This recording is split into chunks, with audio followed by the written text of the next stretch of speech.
Մարտի 14-ին երևանցիներ 29-ամյա Հրաչյա Սարգսյանը, Արշավիր Վարդանյանը և 34-ամյա Գուրգեն Կիլիկյանը որոշել էին վերջինիս տաքսիով Արմավիր քաղաք մեկնել։ Կեսօրն անց դուրս էին եկել մայրաքաղաքից և ճամփա ընկել, գործեր ունեին։ Տեղ էին հասել, մի քիչ պտտվել քաղաքում, սակայն գործերն ավարտել այդպես էլ չհասցրեցին։ Արմավիրի բաժնի ոստիկաններն արդեն գիտեին նրանց գալու մասին և սպասում էին։ Օպերատիվ տեղեկություն ստացանք, որ Արմավիր քաղաքում սպիտակ գույնի բայտ տաքսի ավտոմեքենայով 3 անձինք շրջագայում են, որոնց մոտ հավանաբար առկա էր թմրամիջոց։ Կարճ ժամանակ նշված ավտոմեքենան մեր տեսադաշտում պահելուց հետո Արմավիր քաղաքի Երևանյան փողոցում կանգնեցրեցինք։ Բերման ենթարկելիս նրանցից մեկը,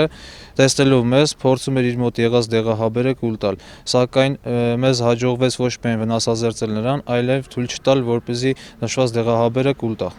Հայտնվելով ոստիկանությունում կասկածյալները զննության ենթարկվեցին։ Բացի Սարգսյանի մոտ եղած Սուբուտեքս գրառմամբ 5 դեղահաբից, որոնք նա այդպես էլ չհասցրեց կուլ տալ, նրանց մոտից հայտնաբերվեցին նաև ածխանման հետքերով կաթուցիչ, ծալովի դանակ ու Սուբուտեքսի ևս 2 դեղահաբ, որ կասկածյալներից մեկը բերման ենթարկվելիս գցել էր մեքենայի սրահում։ Չուշացավ նաև նրանց խոստովանական բացատրությունը։ Մեքենա կանգնեց, ոստիկանության աշխատողները ոնց որ վազեցին դեպի մեզ ու դեղահաբեր փորձեցի կուլ տամ, բռնեցին։